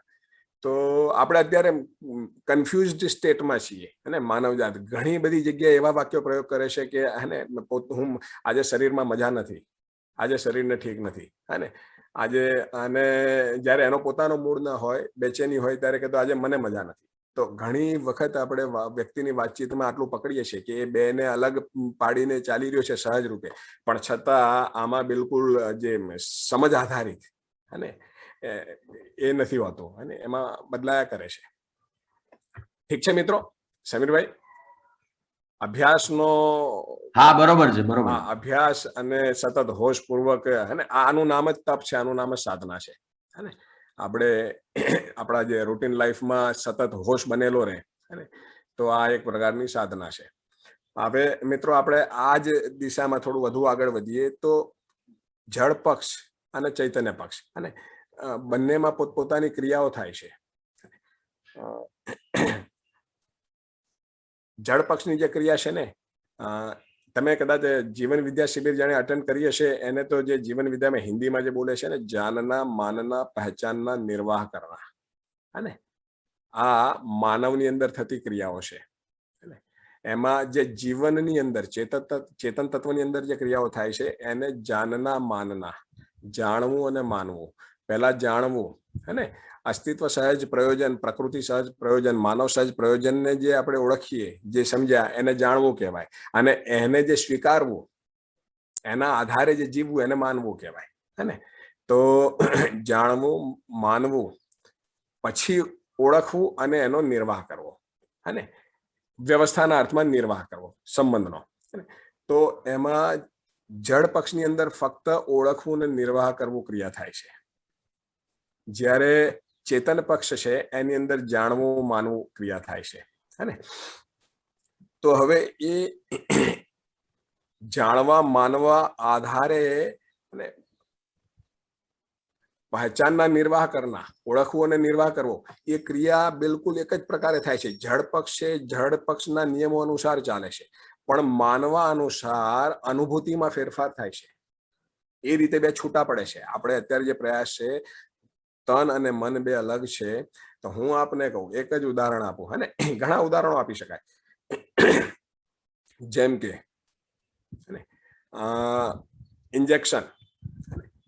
ઇન્જેક્શન જે શણીદાર વસ્તુ એ શરીરમાં ભોંકાય એટલે શરીર કરતા વધુ તીક્ષ્ણ હોવાના કારણે, વધુ કઠોર હોવાના કારણે એ શરીરની અંદર જતું રહે અને શરીર જે છે એ જ પ્રમાણે એને એ પહેચાનના નિર્વાહ કરવાનો. શરીરે ઓળખ્યું કે આ મારા કરતા વધુ તીક્ષ્ણ છે એટલે એ અંદર આવ્યું અને ઇન્જેક્શન આવી અને પછી એને બહાર કાઢ્યું ત્યારે એની સાથે લોહીનું એકાદ બ્લડ, 2 બ્લડ જે છે એના ટીપા, હા ને, 1-2 ડ્રોપ લોહી પણ બહાર આવી જાય. હવે ઘટના એક જ ઘટે છે જ્યારે આપણે ડોક્ટર પાસે જઈએ, હે ને, આપણને કોઈ તકલીફ છે અને જ્યારે જાણવા મળે કે ડોક્ટર પાસે જઈ અને ડોક્ટર આની ઇન્જેક્શન આવે છે, આનું ઇન્જેક્શન તમે લેશો તો તમને રાહત થઈ જશે, હે ને, તો આપણે ડોક્ટર પાસે જઈએ છીએ, ડોક્ટર આપણને ઇન્જેક્શન લેવાનું કહે છે, ડોક્ટર પાસેથી ઇન્જેક્શન લઈએ છીએ, હે ને, તો એ ઇન્જેક્શન દરમિયાન, હે ને, શરીરમાં ઇન્જેક્શન જાય છે અને એ ઇન્જેક્શન જાય ત્યારે જે કંઈ આપણને સાધારણ વખતે જે અનુભૂતિ થાય વત્તા ઇન્જેક્શન બહાર નીકળે એની સાથે લોહીના 1-2 ટીપા બહાર આવે, પણ મનની અંદર કોઈ પ્રકારની પીડા હોતી નથી. તનની અંદર સાધારણ ચટકો ભરાય એવું થાય, હે ને, પણ હવે કોઈ એક જગ્યાએ, હે ને, જબરજસ્તીથી કોઈ એક વ્યક્તિ જે ડોક્ટર નથી, આપણને કોઈ તકલીફ નથી ને છતાં, હે ને, કોઈ કારણસર જબરજસ્તીથી આપણા શરીરમાં જ્યારે આ ટાઈપનો સોય ભોંકે, અને તો એ સમયે આપણી અંદર ઘટના એક જ ઘટી રહી છે, શરીરની અંદર એક જ ઘટી રહી છે, સોય ભોંકાઈ રહી છે, સોય ભોંકાઈ અને સોય બહાર નીકળે છે, એની સાથે લોહીના 1-2 ટીપા બહાર નીકળે છે. અને શરીરની અંદર તો ડોક્ટરે જ્યારે આપણને સોય ભોંકી હતી, ઇન્જેક્શન આપ્યું હતું, ત્યારે જેટલો ચટકો હતો આ વખતે પણ ચટકો તો એટલો જ ભરાશે, પણ મનની જે સ્થિતિ છે ને, મનની અનુભૂતિમાં આસમાન જમીનનું અંતર હશે. ડોક્ટરે જ્યારે સોય ભોંકી ત્યારે મનની અંદર કોઈ પીડા નહોતી, ઉપરથી ખુશી હતી કે ચાલો એક કામ થઈ ગયું, હે ને, આ 2-4 દિવસથી જે શરીરની તકલીફ હતી આપણે આ ઇન્જેક્શન લઈ લીધું, પ્રોબ્લેમ સોલ્વ થઈ ગયો, હે ને, મન પ્રસન્નચિત્ત છે કારણ કે મને માની લીધું, હે ને, કે આ હું જે છે કોઈ કામની વસ્તુ કરી રહ્યો છું. અને બીજી જગ્યાએ કોઈ જબરજસ્તીથી આપણા શરીરમાં સોય ભોંકે છે તો એ સમયે અંદર માનસિક પીડા ખૂબ છે, શારીરિક પીડા નહીં, હે ને, આવું કેમ કરી ગયું, આવું કેમ કર્યું અને આ છે, હે ને, અંદર વિરોધનો ભાવ છે. વાત પહોંચે છે મિત્રો હું જે કહેવા માંગુ છું? મારો અવાજ પહોંચે છે? હા, આવે છે. અને હું જે કહેવા માંગુ છું કે તન અને મન 2 અલગ વસ્તુ છે, એને ઓળખવું હોય તો આ રીતે ઓળખાય કે શરીરની અંદર એક જ પ્રકારની ક્રિયા થાય છે, પણ એ એક જ પ્રકારની ક્રિયા ને આપણે જે રીતે જે એંગલથી જોઈએ છીએ એ પ્રમાણેની આપણી અંદર અનુભૂતિ છે. યોગેશભાઈ, આમાં એક વસ્તુ હું થોડું કહેવા માંગુ છું. ઘણા મોટા વ્યક્તિ બી હોય છે કે જે ઇન્જેક્શન લેવા માટે જતા હોય છે, ત્યારે મનથી એ ભયભીત હોય તો ત્યારે એમને તકલીફ પડતી હોય છે એમ વધારે. તો આપણે એમ ના કહીએ કે મનની શક્તિ જયારે આપણે ભયભીત હોય કે આપણે ડરતા હોઈએ ઇન્જેક્શન થી, તો એ મનની શક્તિના હિસાબે બી આપણને શારીરિક ક્રિયા આપણને વધારે થતી હોય છે અને આપણે થોડા થતા હોઈએ છીએ. જે બાળકોની અંદર તો વધારે થતું હોય છે, પણ મોટામાં બી આવું થતું હોય છે. હા, એટલે ઇન્જેક્શનની બીક હોવી અલગ વસ્તુ છે, શારીરિક પીડાની બીક હોવી, શારીરિક પીડાના કારણે અંદર થોડો જે ખચકાટ હોવો ને અલગ વસ્તુ છે, હે ને, પણ માનસિક સ્વીકૃતિ છે કે હું કંઈક કામનું કામ કરી રહ્યો છું, આ મિનિંગફુલ છે, હા ને, તો એને લઈને માનસિક પીડા નથી હોતી. એ વખતે એમ જ હોય છે કે આ મને ઇન્જેક્શન જે છે એ કેટલું દુઃખ છે, હે ને, અને એ બી ખ્યાલ હોય છે કે ઇન્જેક્શન મિનિટોનો ખેલ છે, હે ને, સેકન્ડોનો ખેલ છે. મારા સ્વાસ્થ્ય માટે જરૂરી છે, એટલા માટે હું લઈ રહ્યો છું. એક્ઝેક્ટલી, સ્વીકૃતિ છે એના માટે, અને સ્વીકૃતિ હોવાના કારણે માનસિક પીડા નથી, ઉપરથી માનસિક રાહત છે. જ્યારે ડોક્ટર સિવાય, હે ને, બીજી કોઈ જગ્યાએ ક્યાંય જબરજસ્તીથી આપણી અંદર ફક્ત વસ્તુ એની એ જ છે, એ જ સોય આપણી અંદર ભોંકવામાં આવે પણ આપણને સહેજે સ્વીકૃતિ નથી, સહેજે સ્વીકૃતિ નથી, તો એની પીડા અલગ છે, એનો વિરોધ અંદર જબરજસ્ત વિરોધ થાય છે, હે ને, કે આ માણસનું હું શું કરી નાખું, એ જે માનસિક પીડા છે. તો ઘટના એક જ ઘટે છે શરીર સાથે, અનુભૂતિ જે જીવનમાં અનુભૂતિ 2 અલગ પ્રકારની અનુભૂતિ છે. આપણે ઓલું કે છે, ઓલું ચાકુ ભોકે અને ઓલું આપણે ઓપરેશન કરે ત્યારે ચાકુથી કાપતા હોય છે. કોઈ એક વ્યક્તિ ઝઘડામાં ચાકુ ભોંકી દે અને ડોક્ટર આપણને આખું જે છે આપણું જે કહેવાય ને કે વાડકાપ કરે, હે ને, છતાં બંનેમાં આપણી મનોસ્થિતિ, મનોભાવ અને અનુભૂતિ અલગ અલગ છે. Yes, right. કારણ કે બંને ઘટના પ્રત્યેની આપણી માન્યતા અલગ છે, અને બંને ઘટનાને અલગ રીતે માનીએ છીએ. તો શરીરના સ્તર ઉપર એક જ ઘટના ઘટી રહી છે અને છતાં જે છે એ એની અનુભૂતિ મનના સ્તર ઉપર અલગ અલગ છે. કહેવાનો આશય તન મન આ રીતે છૂટું છે, અને આપણું તો મૂળ જે અત્યારે હું જે વાત પહોંચાડવાનો પ્રયત્ન કરી રહ્યો છું કે આને પકડો. આમ સામાન્ય સંજોગોમાં જયારે આપણને કંઈક છોલાઈ જાય ને પગે, ક્યાંક વાગે, કોઈ ઈજા થાય તો એ વખતે એમ થાય અરે રે હા હા ખાસું વાગી ગયું ને એની પીડા અનુભવાય. પણ જયારે આપણે આપણી મનગમતી, ધારો કે આ જે રમત રમે છે અને તો રમત દરમિયાન ક્રિકેટની રમત, ફૂટબોલની રમત, આ તમે જુઓ ઇન્ટરનેશનલ લેવલ ઉપર જે રમતો રમાય છે, કબડ્ડી રમાય છે અને અરે આપણે આપણી રીતે આપણી શેરીઓમાં જે રમતા હતા એ દરમિયાન કેટલી જે છે એ વાર આપણને વાગેલું છે, કેટલી વાર છોલાયેલું છે, ઘસાયેલું છે અને છતાં એ વખતે એના ઉપર સજ્જે ધ્યાન નહોતું. એ વખતે આપણને એનો અહેસાસ પણ નહોતો. કોઈ આપણને કે અહીંયા તારે લોહી નીકળી રહ્યું છે, ત્યારે આપણને ખ્યાલ આવે લોહી નીકળી રહ્યું છે, પણ એ વખતે ફરી પાછો ખિસ્સામાં રૂમાલ પડ્યો હોય અથવા ગમે તે પાટો બાંધીને પાછા સહેજ પણ એની પીડા અનુભવ્યા વગર આપણે આપણી મસ્તીમાં આવી જતા. આવું લાગે છે? યસ, બરાબર છે, લાગે છે, રાઈટ. તો મતલબ આ બે છૂટું છે.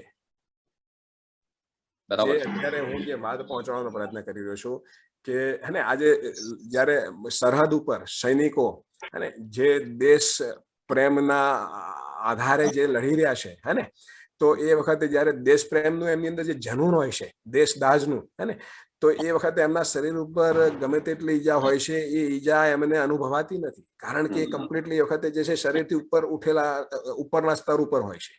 Yes, right. અને જીવનના સ્તર ઉપર હોય છે. જ્યારે એ ફરી પાછા એ જનૂનમાંથી બહાર આવે, ફરી પાછા શરીર સાથે જોડાય અને શરીર સાથે તાલમેલ વડે ત્યારે ખ્યાલ આવે તો ખાસું વાગી ગયું છે. અને પછી શરીરની પીડાનો અહેસાસ શરૂ થાય છે. અને તો મતલબ જે હું પહોંચાડવાનો પ્રયાસ કરી રહ્યો છું કે તમે આને પકડો કે હું અને તન બે અલગ છીએ. અને આપણા રોજિંદા જીવનમાં આપણે ઘણું આ અનુભવેલું છે. વાત પહોંચે છે મિત્રો. તનની અંદર ઓળખવું અને નિર્વાહ કરવાની ક્રિયા છે. મનની અંદર જાણવું, માનવું. ભ્રમિત સ્થિતિમાં ફક્ત માન્યતા આધારિત આપણે આગળ વધતા હોઈએ છીએ, પણ માન્યતા આધારિત પણ આપણને જે છે ને અનુભૂતિ બદલાતી હોય છે. આપણે કોકને માની લીધું કે મારા સારા માટે છે, તો એ વખતે શરીર ઉપર જે કંઈ એનો જે અસર થાય છે મન ઉપર એટલી અસર નથી થતી. અને કોઈ એક વસ્તુ ખરેખર આપણા સારા માટે હોય છે, છતાં આપણે મન જ્યારે સ્વીકારતું નથી તો એની પીડા આપણને વધી જાય છે. હું જે પહોંચાડવાનો પ્રયત્ન કરી રહ્યો છું પહોંચી રહ્યું છે આપને મિત્રો?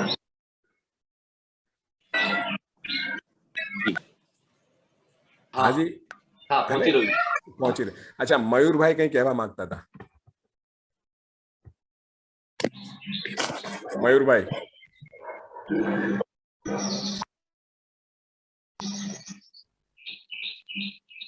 હા યોગેશભાઈ, સોરી અનમ્યુટ કરવામાં જરાક ટાઈમ લાગ્યો. તમે જે ડોક્ટર વાળો જે એક્ઝામ્પલ આપ્યો કે ઓપરેશન હોય કે કઈ સર્જરી હોય, એમાં મને ડાઉટ એમ થાય છે કે આપણે કોઈક સાથે ફાઇટમાં છીએ અને આપણને છરો ભૂકી દેવાની બીક લાગી, કાં ભૂકી દીધો, તો આપણને એમાં બીક એમાં એ હોય છે કે હજી વધારે થશે, અને વધારે થશે એટલે કે મારું શરીર, એટલે મારી ડેથ થઈ જશે અને મને ગમે એટલું વાગી શકે છે.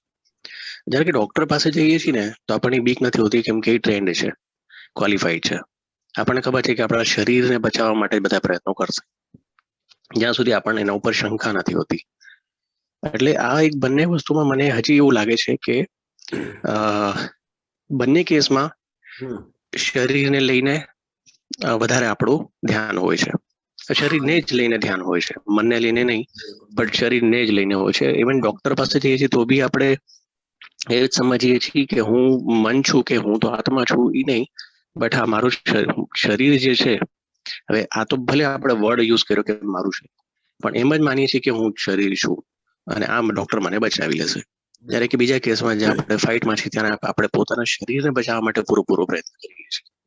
એટલે હું બીજી બધી વાતોથી એકદમ બધી રીતે સહેમત છું, અને હું બી સમજુ જ છું, માનું છું કે આપણી જે જર્ની છે અધ્યયનની અને સમજવાની, એ જર્ની ઉપર છે કે આપણે 24 કલાક શરીર અને મનને અલગ કરતા શીખી જઈએ, અને અલગ છે એ સમજી જઈએ, તો જ આપણે બધી વસ્તુઓ સાથે આપણો તાલમેલ બેસી શકશે. તો મયુરભાઈ, તમે જે કહો છો ને, તો એમાં હું આપને કહું કે ડોક્ટર નાનામાં નાની સર્જરી કરતા હોય ને તો આપણી પાસે એક ફોર્મ ભરાવે છે કે આ સર્જરી દરમિયાન તમારું મૃત્યુ થઈ જાય, તમને કંઈ પણ થાય તો એની અમારી કોઈ જવાબદારી નથી, હે ને? તો ડોક્ટરના કેસમાં બી આપણે સમજીને જ આગળ વધીએ છીએ કે આ સર્જરીમાં ડોક્ટર આ ફોર્મ ભરાવી રહ્યો છે, શેનું ફોર્મ ભરાવી રહ્યો છે. આપણી પાસેથી પહેલા એ સંમતિ લઈ લેશે કે કાલ ઉઠીને તમે કહો કે ડોક્ટર તમે તો મને સાજો કરવા માટે આ કર્યું હતું. અને એવી ઘટનાઓ જોયેલી છે, ઓપરેશન દરમિયાન વ્યક્તિ ગુજરી જાય છે, એવી ઘણી ઘટનાઓ જોયેલી છે, હે ને. માટે ડોક્ટર આપણી જોડે આ સહી લેશે. તો ડોક્ટરની જે સાથે આપણે જે આ ઓપરેશન માટે તૈયાર થઈએ છીએ, પણ એમાં આપણને ખ્યાલ છે, હે ને, કે આનો કોઈ ઉપાય નથી. અને માનસિક રીતે આપણે એમાં માનસિક સ્વીકૃતિ છે એ ઘટનાની, હે ને. જ્યારે કોઈ લડાઈ ઝઘડામાં તો એવું કોઈ એ છે નહીં કે ભાઈ તમે કાયમ જે કહેવાય કોઈની સાથે ઝઘડો થાય એટલે તમે મૃત્યુ જ પામી જશો, હે ને. એવું કોઈ પેલો લખીને આપણી સાથે ઝઘડો નથી કરતો. કોઈ ચાલો પેલા આપણે લખાણ કરી દઈએ એકબીજા સાથે, પછી ઝઘડો કરીએ, જેથી કરીને ઝઘડા દરમિયાન કઈ થાય તો આપણને, હે ને, આપણે છૂટા રહીએ. પણ છતાં એમાં માનસિક વિરોધ છે અંદર, જે છે ને, ખૂબ વિરોધને લઈને અંદર અનઇઝીનેસ હોય છે કોઈ પણ ઝઘડામાં. ખાલી શારીરિક હાથાપાઈ નહીં, પણ એમને માનસિક બી જયારે જે છે એ સામસામે આવી જઈએ ને, માનસિક સંઘર્ષ, એમાં પણ અંદર ખૂબ પીડા થાય છે, જેમાં શરીરને તો ટચ જ નથી થયો હતો. માનસિક જે ઘટના સ્વીકાર્ય નથી, જે વસ્તુ માનસિક રીતે સ્વીકાર્ય નથી, અને એની પીડા આપણને વધી જતી હોય છે. હા, બરાબર છે, હે ને. તો શારીરિક પીડા અને માનસિક પીડા બે છૂટો કરવાનો પ્રયાસ છે. આપણે ક્યારેક કોઈ એક જગ્યાએ ઉભા હોઈએ અને કોઈ વ્યક્તિ આપણને પાછળથી જોરથી આપણને આમ પાછળ બરડામાં ધબ્બો મારે, હે ને, તો જ્યારે એકદમ ઓચિંતો કોઈ ધબ્બો મારે ને, ત્યારે આપણે એકદમ ચમકી જતા હોઈએ છીએ ને એમ થાય કે આ કોણ છે પાછળ, હે ને. અને જેવું પાછળ વળીને જોઈએ છે ને, આપણું સ્વજન હોય, આપણું પ્રિયજન હોય, હે ને, આપણો પ્રિય મિત્ર હોય, આપણું સંતાન હોય, અથવા જે કંઈ આપણું, તો એ વખતે આપણું અંદર મનોસ્થિતિ બદલાઈ જાય છે, હે ને. તરત જ જે છે એ જે શરીર ઉપર જે ધબ્બો પડ્યો એ ભૂલાઈ જાય છે, અને અંદરથી જે છે મન એકદમ પ્રફુલ્લિત થઈ જાય છે. વાહ ભાઈ, વોટ અ પ્લેઝન્ટ સરપ્રાઈઝ, ક્યાંથી ભૂલો પડ્યો. હવે એની જગ્યાએ કોઈ અજાણ્યો વ્યક્તિ હોય, જે તે કારણસર તમને ધબ્બો માર્યો, હે ને, અને તમે જયારે પાછળ વળીને જોયું ત્યારે એને કીધું સોરી, મારી ભૂલ થઈ ગઈ, અને હું તો મારો મિત્ર સમજીને તમને આ રીતે મેં કર્યું. ત્યારે આપણે એને કહીએ છીએ કે ભાઈ તારે જોઈને પહેલા કરવું જોઈએ ને, આવી રીતે તું ખોટો હાથ ઉપાડે કઈ રીતે ચાલે, અને થાય છે કે નહીં. ઘટના એક જ ઘટે છે શરીર ઉપર, છતાં બંનેની માનસિક સ્તર ઉપર અનુભૂતિ અલગ અલગ છે. પરફેક્ટ છે, ઘટે છે આવું. પરફેક્ટ વાત છે, પરફેક્ટ વાત છે. તો કુલ આશય હું જે પહોંચાડવાનો પ્રયત્ન કરી રહ્યો છું, હે ને, કે તન અને મન બે અલગ છે. મન મુખ્ય છે. મન નક્કી કરે, હે ને, મન જેને સ્વીકારી લે એની અનુભૂતિ, શરીરના સ્તરની અનુભૂતિ બી જે છે ઓછી થઈ જાય છે અથવા જતી રહે છે. મન જે ઘટનાને ન સ્વીકારે એમાં સામાન્ય વાત બી શારીરિક પીડા બી આપણને ખૂબ લાગે, અને માનસિક તો જે છે વાત ન પૂછો, અને અંદર ખૂબ અકળામણ થઈ જાય, કારણ આવું કર્યું જ કેમ, એ સમજે છે શું, એને પાઠ ભણાવવો પડશે.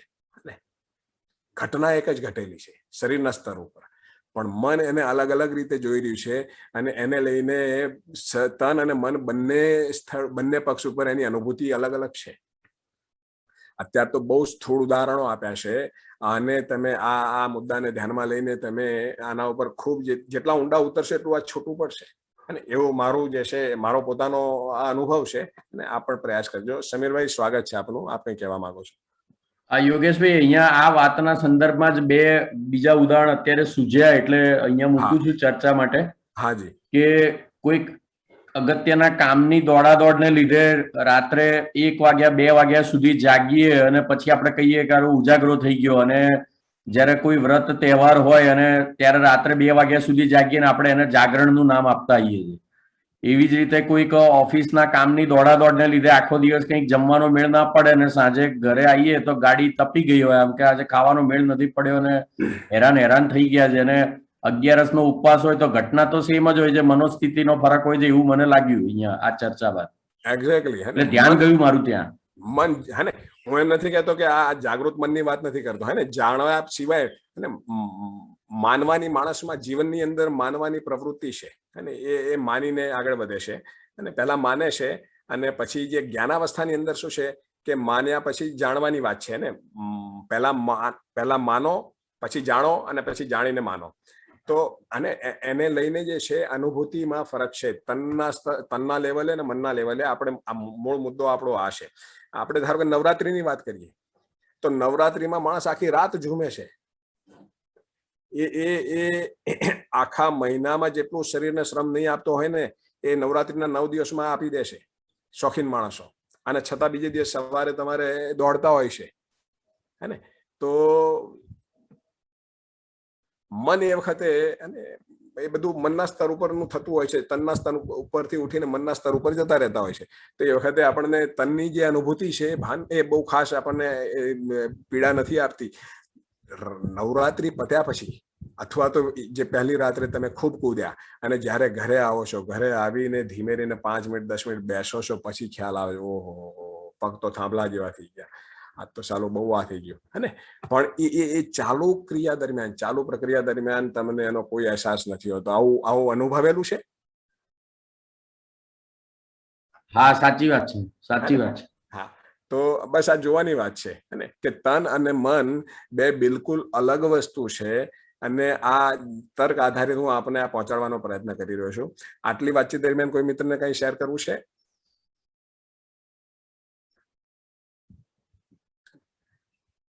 ઠીક છે મિત્રો, તો આગળ વધીએ આપણે, હે ને? તો આપણે જોયું કે જરૂરિયાતોનો આધારે આપણે જોયું કે તન મન બે પક્ષ અલગ છે, હે ને? એ જ રીતે આપણે ઈચ્છાઓના આધારે પણ ચકાસવાનો પ્રયત્ન કર્યો.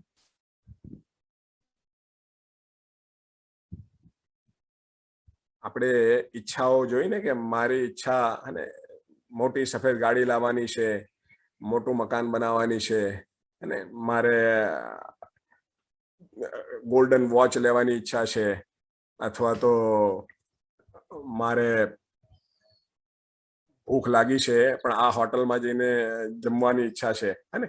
તો આપણે જોયું કે ઈચ્છામાં બી આપણે સ્પષ્ટ નથી. આપણી ઈચ્છાઓ, હે ને, શરીરની જરૂરિયાતો સાથે મિક્સ થઈ ગયેલી છે. ઈચ્છા કયા સ્તર ઉપર છે, કોઈ કહી શકશે? આપણે જ્યારે ઈચ્છા શબ્દ બોલીએ છીએ તો એ ઈચ્છા કયા સ્તર ઉપર છે? મનના સ્તર પર જ છે. મનના સ્તર ઉપર, હે ને? શરીરમાં તો ઈચ્છા નામની કોઈ વસ્તુ જ નથી. ના, શરીરમાં ઈચ્છા નામની કોઈ વસ્તુ નથી. ઈચ્છા જે છે એ મનના સ્તરની વાત છે. પણ છતાં આપણે જે મનના સ્તરની ઈચ્છામાં અને શરીરના સ્તરની વસ્તુઓને જોડી દઈએ છીએ, અથવા શરીરની જે જરૂરિયાતો છે એમાં આપણે ઈચ્છાને ભેળવી દઈએ છીએ, અને આપણે અસ્પષ્ટ છીએ કે આ ખરેખર, હે ને, ઈચ્છા તો મનના સ્તરની વાત છે, અને છતાં આપણે ઘણી બધી ઈચ્છાઓ આપણી શરીરની જરૂરિયાતો સાથે મિક્સ થઈ ગઈ છે. તો કન્ફ્યુઝ છીએ આપણે કે હા, આપણે શું છીએ, હે ને?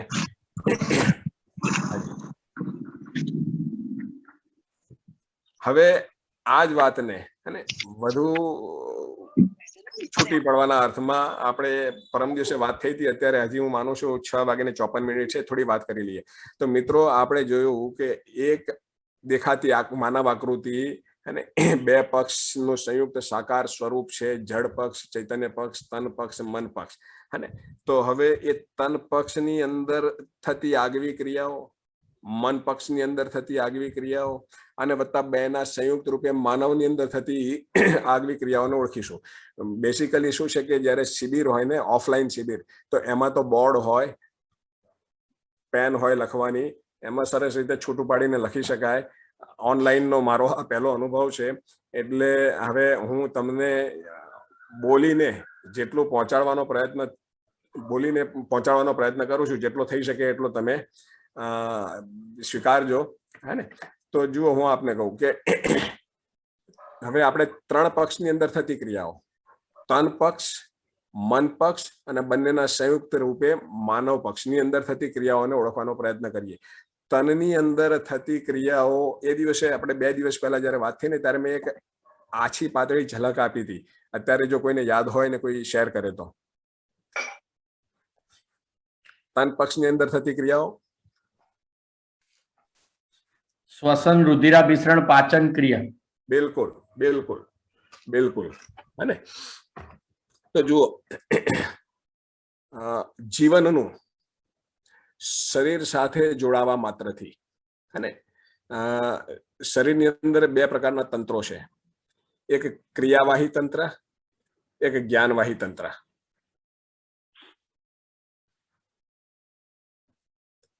શરીરની અંદર 2 પ્રકારના તંત્રો છે, ક્રિયાવાહી તંત્ર, જ્ઞાનવાહી તંત્ર, હે ને? જીવનના ચેતન તત્વના શરીર સાથે જોડાવા માત્રથી આ 2 તંત્રો સક્રિય થઈ જાય છે. ક્રિયાવાહી તંત્ર એ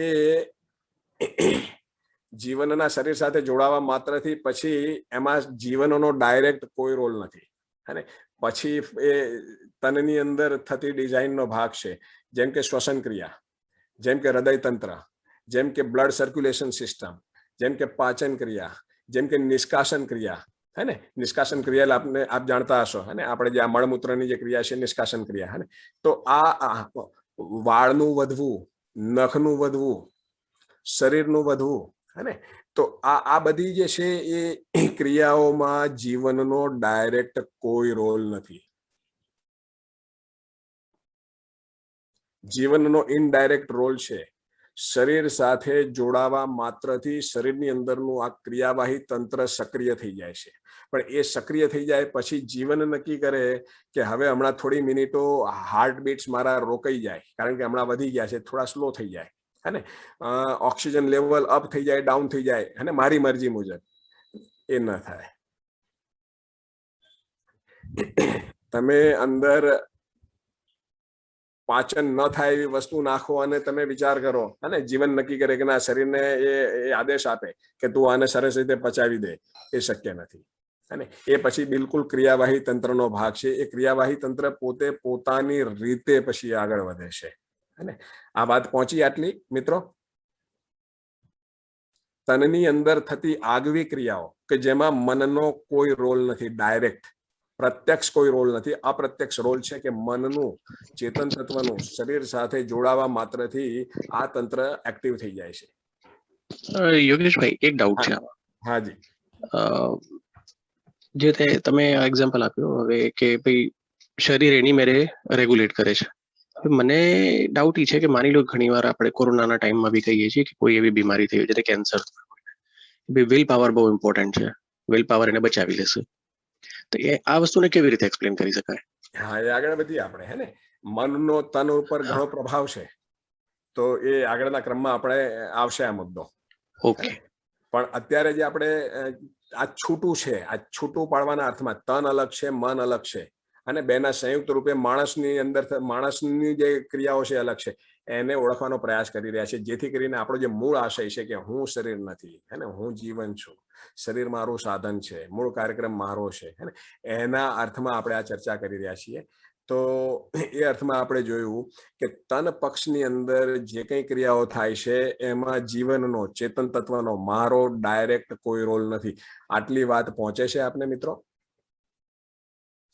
જીવનનું શરીર સાથે જોડાવા માત્રથી ક્રિયાવાહી તંત્ર સક્રિય થઈ જાય છે. ક્રિયાવાહી તંત્ર સક્રિય થવાની સાથે જ શ્વસન ક્રિયા, અને શ્વસન ક્રિયાની જે સિસ્ટમ છે, હાર્ટ, હૃદય તંત્રની જે સિસ્ટમ છે, બ્લડ સર્ક્યુલેશનની જે સિસ્ટમ છે, પાચન તંત્રની જે સિસ્ટમ છે, નિષ્કાશન તંત્રની જે સિસ્ટમ છે, એ બિલકુલ એક્ટિવ થઈ જાય છે. વાળનું વધવું, નખનું વધવું, શરીરનું વધવું, આ બધું જે છે એમાં જીવનનો કોઈ ડાયરેક્ટ રોલ નથી. જીવન નક્કી કરે કે મારે આટલું વધવું છે, હને, અથવા તો જીવન નક્કી કરે કે બસ હવે હું ઘણો વધી ગયો, હાઈટ મારી ઘણી થઈ ગઈ, હવે સ્ટોપ થઈ જા, હને, અથવા જીવન નક્કી કરે કે હમણાં આ લોકડાઉનના સમયમાં બહાર નીકળાય એવું નથી, તો વાળને કહી દે કે તું વધવાનું બંધ કરી દે, હે ને, હમણાં વાળ ન વધ. તો આ કાંઈ થઈ શકતું નથી. એ શરીરની પોતાની ડિઝાઇન છે, એ પ્રમાણે નખ વધે, વાળ વધે, શરીર વધે. આટલું પહોંચે છે આ શરીરની અંદર થતી આગવી ક્રિયાઓ છે. શીતલભાઈ નો હાથ કઈ રેસ થયો, તો શીતલભાઈ આપ કઈ કહેવા માંગતા હતા? ના, એટલે આપે કીધું એ બરાબર છે. ખાલી મારો એક ક્વેશ્ચન હતો કે આપણે જે વિચારીએ છીએ એની ડાયરેક્ટ ઇનડાયરેક્ટ શરીર ઉપર અસર પડતી હોય છે, કારણ કે આપણું જે શરીર છે એ જળ એટલે રાસાયણિક ભૌતિક ક્રિયાઓથી બનેલું હોય, તો એ જે અસર થતી હોય છે તો એને લીધે આપણી જે જીવન ક્રિયા છે એમાં પણ એ ઇમ્પેક્ટ તો કરે ને? જીવન ક્રિયા એટલે અત્યારે તો જીવન ક્રિયાની વાત નથી નીકળી, અત્યારે તો આપણે તનની ક્રિયા, તનની ક્રિયા ઉપર ઓવરઓલ પ્રભાવ પડે. મન ધારો કે પ્રફુલ્લિત હોય તો તનની ક્રિયાઓ બહુ સરસ રીતે ચાલે. મન જ્યારે ડિસ્ટર્બ હોય તો ચોક્કસ તમારી શ્વસન ક્રિયામાં ફરક પડે, તમારા હાર્ટબીટ્સમાં ફરક પડે, એને લઈને શરીરના તંત્રોમાં, બધા તંત્રો પર એનો જે છે દુષ્પ્રભાવ પહોંચે. મન ડિસ્ટર્બ હોય તો એ ચોક્કસ. પણ મન નક્કી કરે કે મારા, ડોક્ટર કહે છે અત્યારે તમારા હાર્ટબીટ્સ ઘણા વધી ગયા છે અને તમારું બીપી ઘણું વધી ગયું છે, તો હવે મન નક્કી કરે, બીપી આપણે બ્લડ સર્ક્યુલેશન સિસ્ટમને ઓર્ડર કરે, ભાઈ તું અત્યારે થોડું લેવલમાં આવી જા, હે ને, એ શક્ય નથી. है ने मन ડિસ્ટર્બ હોય અને એ શરીરને આદેશ આપી દે કે ભાઈ તમે જે છે વ્યવસ્થિત ચાલો, है ને હું અત્યારે ડિસ્ટર્બ છું, મારા વિચારોમાં અત્યારે ડિસ્ટર્બન્સ છે, है ને પણ તમે બધા જે છે વ્યવસ્થિત રહેજો, है ને હાર્ટ બીટ્સ તમે નોર્મલ રહેજો, શ્વસન ક્રિયા નોર્મલ રહેજો. આ શક્ય નથી. મન જેવું, है ને વ્યક્તિ જેવો ગુસ્સે થાય કે એનો શ્વાસ ચડી જાય, એનો શ્વાસ વધી જાય, હાર્ટ બીટ્સ વધી જાય, ધ્રુજારી આવી જાય, है ને મનનો તન ઉપર પ્રભાવ છે, કારણ કે તન કરતા મન વધુ વિકસિત વસ્તુ છે. વધુ વિકસિત હોવાના કારણે એનો સીધો પ્રભાવ તન ઉપર છે, પણ એના ક્રિયાવાહી તંત્ર ઉપર મનનો ડાયરેક્ટ કોઈ પ્રભાવ નથી. મન નક્કી કરે કે મેં એવી વસ્તુ ખાધી છે જે શરીર માટે નકામી છે, પણ એ કહી દે કે ના ભાઈ આનો જે છે સદુપયોગ કરી લો અને શરીર આને જે છે આનાથી અને શરીરને લાભ થાય એવું કરો, તો એ શક્ય નથી. અને એ જેવી વસ્તુ અંદર નાખશે પછી શરીરની સિસ્ટમ એને સંભાળી લેશે. એમાંથી કંઈ મેળવવા જેવું હશે તો શરીર મેળવશે, નહીં તો એના કારણે અંદર શરીરમાં ડિસ્ટર્બન્સ ઊભું થશે. વાત પહોંચે છે મિત્રો આટલી? બરાબર, હે ને આ અત્યારે એક બહુ મોટું ઉદાહરણ આપ્યું છે. આના ઉપર આપણે જેટલો ઊંડો વિચાર કરશો એટલી આ વસ્તુ છૂટી પડશે. એ જ રીતે મનની અંદર થતી આગવી ક્રિયાઓ છે કે જેમાં શરીરનો કોઈ ડાયરેક્ટ રોલ નથી. મનની અંદર થતી આગવી ક્રિયાઓનું કોણ કહેશે? મનની અંદર કઈ ક્રિયાઓ થઈ રહી છે? આશા, વિચાર, ઈચ્છા, કલ્પનાશીલતા, અને આ બધું ક્યાં થઈ રહ્યું છે? ગુસ્સો, ખુશી, નારાજગી, આ ક્યાં થઈ રહ્યું છે?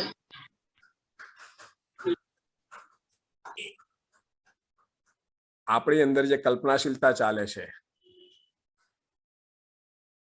એ ક્યાં ચાલે છે? તનમાં ચાલે છે, મનમાં ચાલે છે? આપણે જે ઇમેજિન કરીએ છીએ,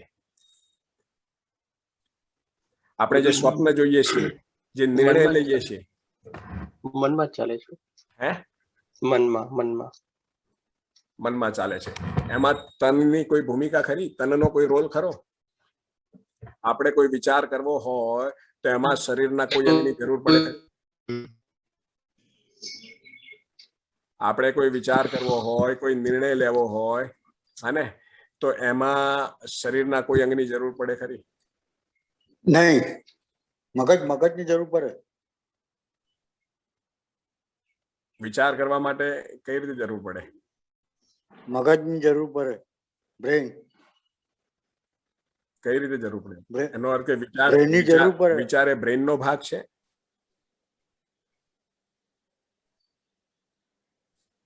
તમારે એ વખતે બ્રેનને કંઈ કરવું પડે કે ભાઈ બ્રેન એક્ટિવ થાય? જેમ આપણે પાણી પીવું હોય તો હાથ ઉઠાવીએ છીએ, એ રીતે વિચાર કરવો હોય તો એની શું જરૂર પડે?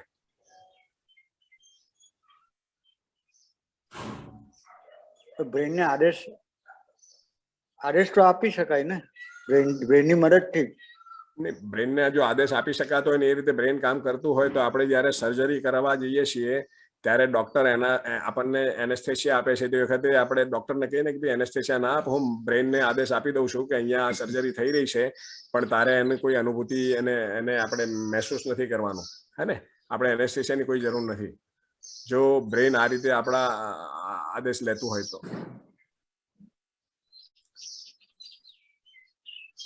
વિચાર કરવાની વાત છે. મન કદાચ આદેશ આપે બ્રેનને?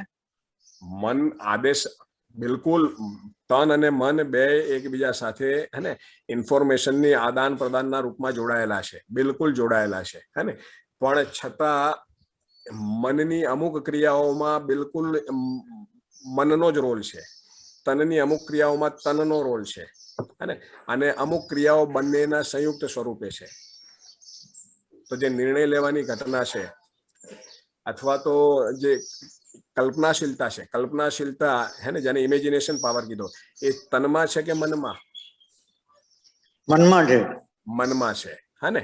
આશા, વિચાર, ઈચ્છા. માણસ ગુસ્સે થાય તો એ શરીર ગુસ્સે થાય છે કે મન ગુસ્સે થાય છે? તન ગુસ્સે થાય છે? મન ગુસ્સે. ખુશ થાય છે તે તન ખુશ થાય છે કે મન ખુશ થાય છે?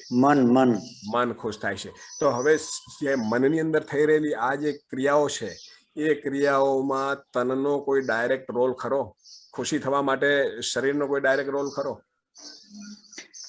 એનો જે પ્રાણ છે, પ્રાણ તન છે ને, પ્રાણ શક્તિ કદાચ એમાં કામ કરે. તન પોતે જીવિત રહેવા માટે જીવિત છે તો મન વિચારે છે ને, જીવિત જ નહીં હોય તો મનની અસ્તિત્વ જ નથી. તન તો મનથી જીવિત છે ને. તન જીવિત કઈ રીતે છે? મન તનથી જીવિત છે. મન એની સાથે જોડાયેલું છે. મનની પોતાની કોઈ શક્તિ નથી જીવિત રહેવાની, એ તનથી જીવિત છે. જીવન કોણ છે? જીવન મન છે, હે ને? મનનું નામ આપણે આગળ સમજીશું તો એને જીવન કહેવામાં છે. જીવન એટલે એને જેને જીવવું છે, જેને જીવવું છે તત્વનું નામ જીવન છે. અને તો જેને જીવવું છે એ અત્યારે શરીર સાથે જોડાયેલું છે. અને પોતાની સમજને પ્રાપ્ત કરવા, સમજને પ્રમાણિત કરવાના અર્થમાં શરીર સાથે જોડાયેલું છે. એના શરીર સાથે જોડાવા માત્રથી, ધારો કે પ્રાણવાયુની વાત કરીએ તો જીવન નીકળી ગયા પછી બોડી તો આ જ સંસારમાં હોય છે ને આ સંસારમાં પ્રાણવાયુ તો છે, તો પછી બોડી કેમ જીવતું નથી? આત્મા ગણી શકાય ને. આત્મા ગણીએ, મન ગણીએ. અત્યારે મોટા મોટા સ્વરૂપમાં આપણે મન ગણી રહ્યા છીએ. પછી જેમ જયારે આપણે મનને ડિટેલમાં સમજીશું ત્યારે આપણે આત્મા, મન, વૃત્તિ, ચિત્ત, બુદ્ધિ, આત્માને છૂટા પાડીશું. પણ અત્યારે આપણે મોટા મોટા સ્વરૂપમાં જોઈએ તો તન પ્રાણવાયુથી જીવિત છે કે ચેતન તત્વથી જીવિત છે? જો પ્રાણવાયુથી જીવિત હોય તો પછી ચેતન તત્વ નીકળી ગયા પછી બી આપણે જે છે એ તો આપણે એને ઓક્સિજન સાથે, વેન્ટિલેટર સાથે જોડેલું હોય તો એને જીવિત જ કહેવાય ને. એને એ ચેતનને જ આપણે આત્મા કહીએ છીએ ને સર. ચેતન તત્વને જ આત્મા કહીએ છીએ, પણ કહેવાનો આશય એ છે, હે ને, આપણે અહીંયા જે સમજી રહ્યા છીએ બે વસ્તુ છૂટી છે અને બંનેની પોતપોતાની આગવી ક્રિયાઓ છે. અને જીવનની અંદર જે જીવંતતા દેખાય છે ને એ ચેતન તત્વને આભારી છે. ચેતન તત્વ તન સાથે જોડાય પછી એની સિસ્ટમ શરૂ થાય છે તનની, અને એ પછી શ્વસન ક્રિયા શરૂ થાય છે. ચેતન આત્માને તમે કઈ રીતે અલગ કરો સર? એ તો આપણે જયારે આગળ સમજીશું ને. અત્યારે આપણે માનવને સમજી રહ્યા છીએ, પછી ધીમે રહીને જે છે આપણે એકલા જીવનને સમજવાનું, જીવન ક્રિયાઓને સમજીશું ત્યારે આપણે એને વધુ ડિટેલમાં વાત કરીશું. અત્યારે તો પહેલા છૂટું તો પાડીએ કે હું અલગ છું, શરીર અલગ છે, અને પછી જે હું અલગ છું અથવા ચેતન તત્વ અલગ છે, ચેતન તત્વને વધુ ડિટેલમાં આપણે જોઈશું. અત્યારનો આપણો જે પ્રયાસ છે ને કે એક દેખાતી માનવ આકૃતિ આટલા પક્ષની બનેલી છે, અને એ પક્ષની પોતપોતાની આગવી જરૂરિયાતો છે, આગવી ક્રિયાઓ છે, આગવા સ્વરૂપ છે, હે. આ એક આપણે આપણે પહોંચાડવાનો પ્રયત્ન કરી રહ્યો છે. આના આધારે આપણે જે અત્યારે ઈચ્છી રહ્યા છીએ અને આપણને જે ભેદ પરખાય, ભેદ છૂટો પડે તન મનનો, એ અર્થમાં પ્રયત્ન ચાલી રહ્યો છે. અજયભાઈ બોલી રહ્યા છો? Yes sir. હા અજયભાઈ, આશય પહોંચે છે આપને? અત્યારે જે આ ચર્ચાનો આશય શું છે? મેં જરા લેટ ચાલુ કર્યું છે. અચ્છા, એવું છે, કઈ વાંધો નહીં. તો મિત્રો, અને અત્યારે તન અને મન બંનેની અંદરની આગવી ક્રિયાઓ પર અત્યારે આપણે થોડીક શરૂઆત કરી છે. 7:10 થવા આવી છે. મને એવું લાગે છે આપણી આ ચર્ચાને અહીં આજે વિરામ આપીએ. આ જ ચર્ચાને ફરીથી નવેસરથી શરૂ કરીશું આવતીકાલે. પણ અત્યારે એક આપણે સ્ટાર્ટ લઈ લીધો. અત્યાર સુધીની આપણે જે ચર્ચા કરી એ ઠીક લાગી, સાર્થક લાગી મિત્રો? બરાબર. હે? બરાબર છે. હાજી, બહુ યુઝફુલ છે. હાજી હાજી. અને તો આવતીકાલે ફરીથી સવારે આપણે મળીએ છીએ. આ જ મુદ્દા ઉપર આપણે આગળ વધીશું. આ મુદ્દા ઉપર તમે તમારાથી શક્ય હોય એટલો ઊંડો વિચાર કરીને આવજો, જેથી કરીને ચર્ચા ઓર મિનિંગફુલ બને. ઠીક છે મિત્રો? એટલે યોગેશભાઈ, આપણે જે પેલું અત્યારે ઝૂમ અને વોટ્સઅપ ગ્રુપનું કોમ્બિનેશન નો પ્રયોગ કરી રહ્યા છે ને વધારે ઇફેક્ટિવ રહે છે. અચ્છા. અને આ તન સંબંધી ક્રિયાઓ અને મન સંબંધી ક્રિયાઓમાં બધા આઈડેન્ટિફાઈ કરવાની કોશિશ કરે અને એ પાર્ટની અહીંયા ચર્ચા થશે ને તો હું માનું છું કે એને અપનાવવાની કામ વધારે સહેલાઈથી કરી શકીશું. બિલકુલ બિલકુલ બિલકુલ બિલકુલ. થોડો પ્રયત્ન તો કરવો પડશે આના ઉપર. ફક્ત સવારના કલાકના આધારે આપણે માની લઈએ કે ના આમાં આપણે આગળ ગતિ બનશે તો ગતિ ધીમી બનશે, હે ને? પણ તમે અત્યારે સવારના કલાકની ચર્ચાના આધારે આખો દિવસ આના ઉપર તમારાથી શક્ય એટલું તમે ધ્યાન આપશો, હે, તો હું માનું છું કે ગતિ ફાસ્ટ બનશે આપણી. ઠીક છે મિત્રો? તો અને શક્ય હોય તો તમે ગ્રુપમાં શેર કરો આપના જે કંઈ ઉપલબ્ધિ છે, હે ને? તો અથવા તો જ્યાં અટકાવ છે એને લઈને ગ્રુપમાં એક સરસ મજાનું ચર્ચાનો માહોલ બનશે. તો એમાંથી પણ ઘણું ઉભરી આવશે, અને ઘણી જગ્યાએ આપણું ધ્યાન જશે. ઠીક છે મિત્રો? તો અહીં આપણે આપણી આ વાતને વિરામ આપીએ છીએ. સૌ મિત્રો